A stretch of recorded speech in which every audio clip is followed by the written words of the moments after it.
No,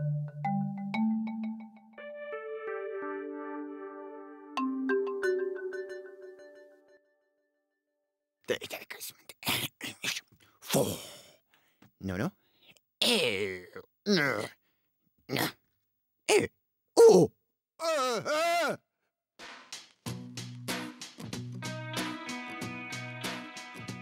The process of washing clothes is often labeled as women's work, and throughout history, women have tried to find ways to make this job easier.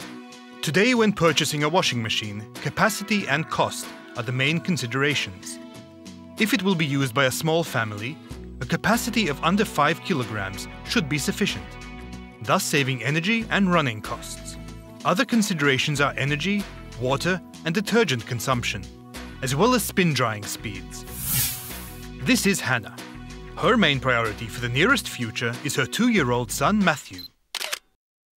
This means a lot of dirty laundry, every day. Sometimes even twice a day. Túto pračku sme kúpili, keď sme sa nasťahovali z druhej ruky a v podstate teraz, ako už máme prvé dieťa, tak už vidím, že vlastne prakticky každý deň musím prať, lebo to prádlo sa špiní. Čiže už tak akože pozerám pračku, ktorá proste bude väčšia na množstvo prádla. It is not so easy to choose a new appliance. So Hannah has defined her main priorities for finding the best new washing machine. Financie, veľkosť pračky, ako kilogramoch, spotreba vody, spotreba energie, hlučnosť, množstvo tých otáčok, polovičné pranie a aj priame vstrekovanie by mohlo byť, ale to závisí od toho, koľko to bude stať. As Hannah lives in a relatively small apartment, a good dryer could be a useful option. But on this point she is very strict. No. A dryer uses 3 times more energy per one cycle than a good washing machine.